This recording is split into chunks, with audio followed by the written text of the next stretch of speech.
Yeah. They ain't catch me sleeping this time.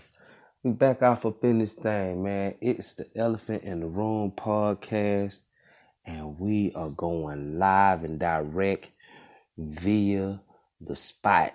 And y'all don't gotta know where it's at, because if you hear, then you know where it's at. It's the Elephant in the Room podcast, baby.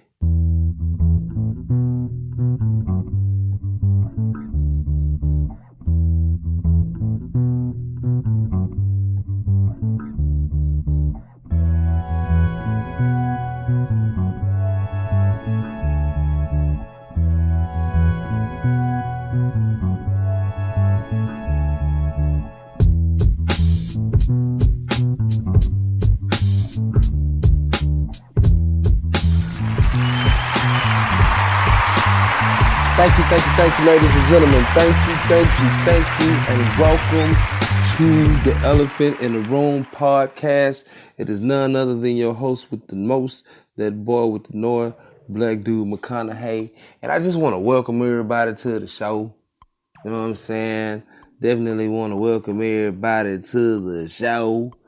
I'm glad that we can all be here and be blessed on this day. All praises to the Most High God, from whom all blessings flow, the creator of heaven and earth and all the universes in between.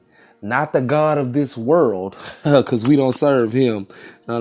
We talking about the Most High God, the name above all names, and his son, Yahushua, Hamashiach, Bahashim, Hamashiach, whom the world knows as Jesus Christ.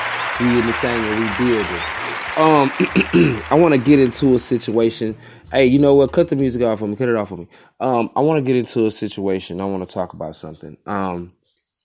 He that dwelleth in the secret place of the Most High shall abide under the shadow of the Almighty. And so, in my walk, I promote Psalms 91 verse 1.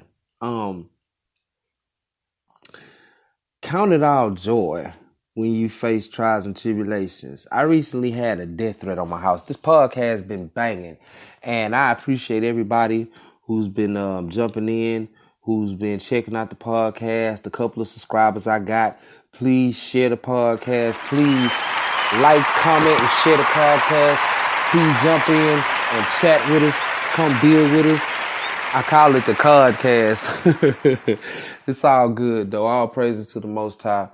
But come in and just come and build with us daily. You know what I'm saying? I missed the podcast last night because I recently got a hold of some death threats that was left on my phone. Private numbers basically calling me and leaving messages on my voicemail.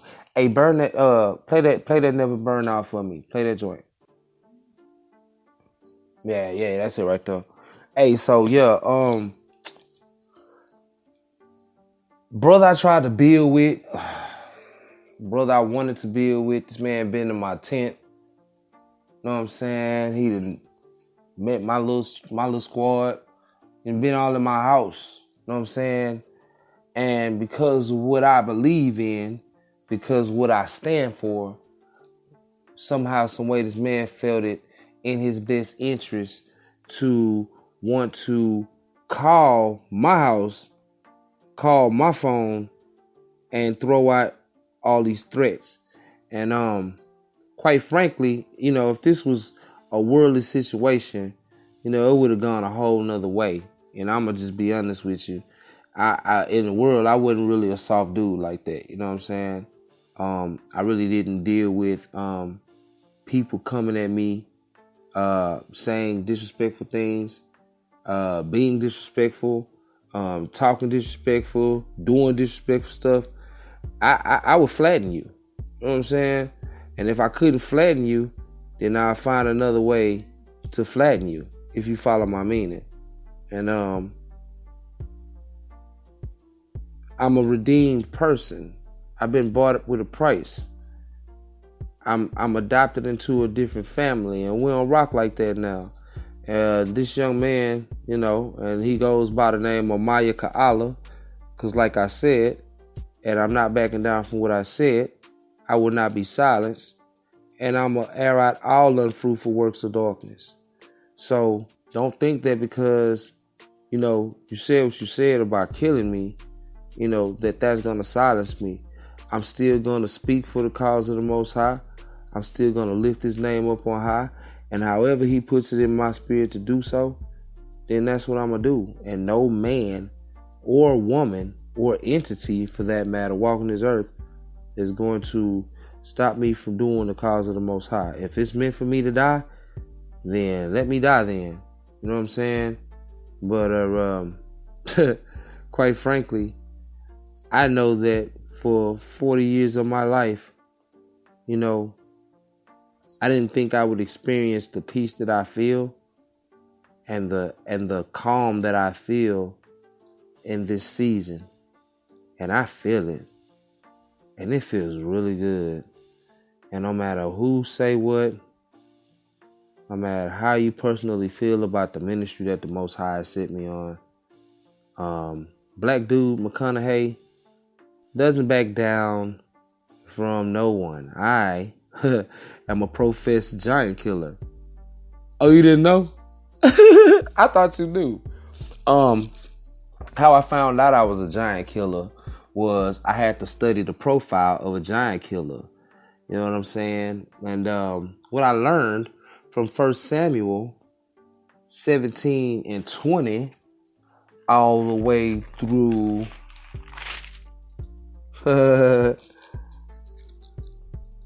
all the way to 51. So from 1 Samuel 17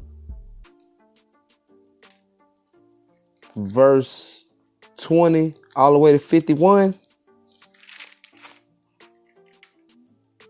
Matter of fact, I'm going to go a little further than that.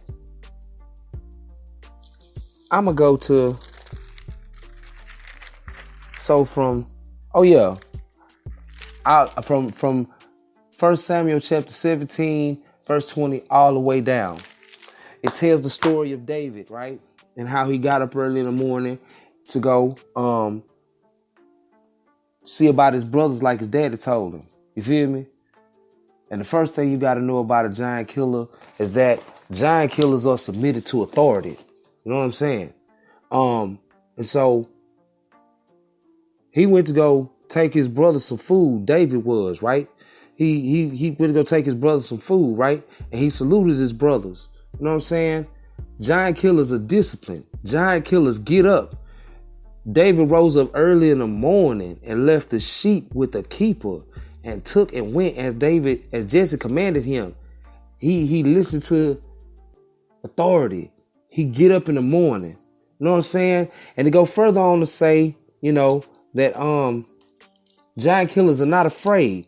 The men of Israel, when they saw the champion of Gath, the Philistine, Goliath by name,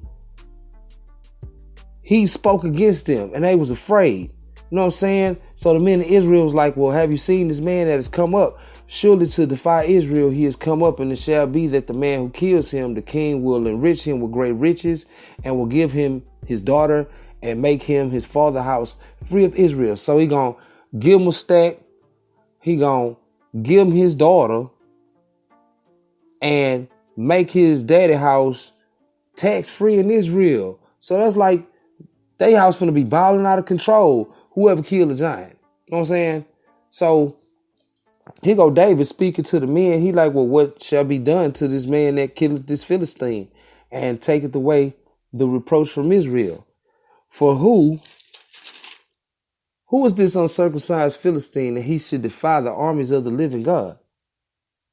So a giant killer also got character. So far we learned that giant killers are submitted to authority, giant killers are disciplined, and giant killers get up, and giant killers have character. You feel what I'm saying? And that's almost lining up with integrity. So we'll go on further to say that if you know the word and if you know the story, go on further to say that David go grab 5 stones from the brook.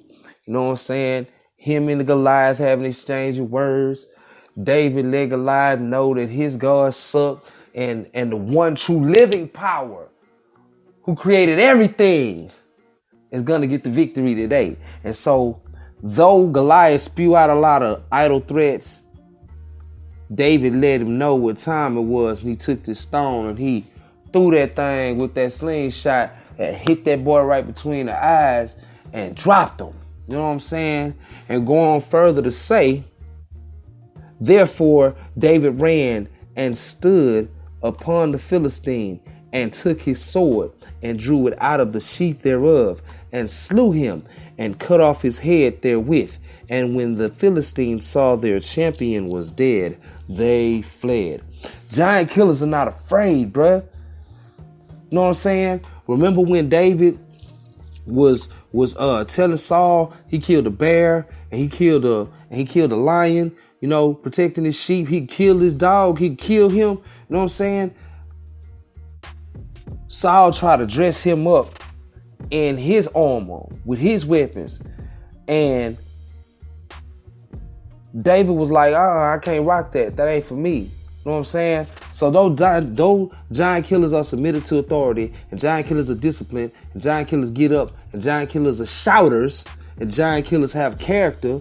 Giant killers do not have two different wardrobes. They're going to rock the same thing every time because they're going to be prepared for a fight. What am I saying? Because I could go way deeper than what I'm being able to reveal right now in the presence of the people. But what I'm really drawing close to is that all my life I've been ruddy. If you really know, David was a runt. He wasn't the most looked at.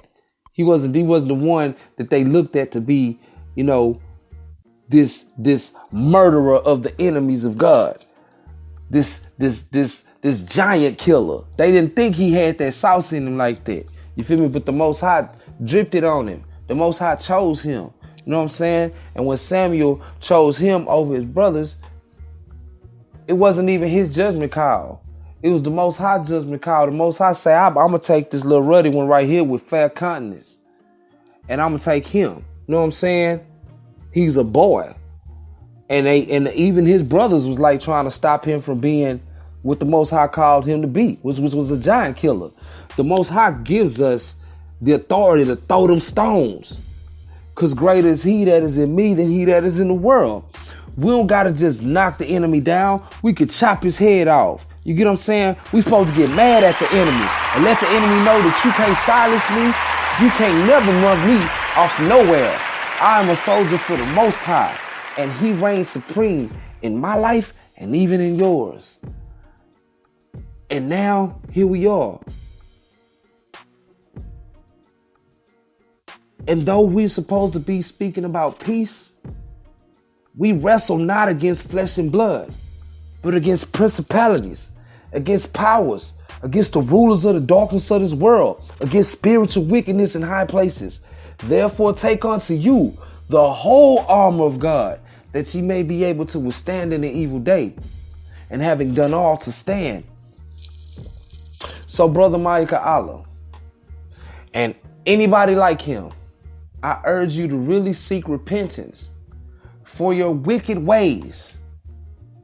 I really beseech you to seek the Most High first, and the kingdom of heaven and all of its righteousness first, and all these things will be added onto you. Whatever it is that you feel that you are lacking or getting too much of, that makes your spirit not click with my spirit, if the Most High don't want you to be with me, don't force it, because I don't force nothing.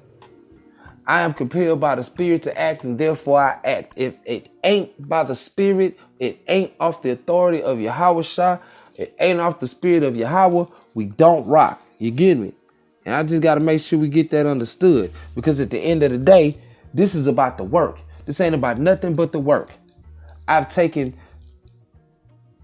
We got to take a hot one. You feel me? We got to take a hot one, man. It's real in the field right now. We going to get on part 2 of this Giant Killers. This is the Elephant in the Room podcast, man. Y'all stay tuned.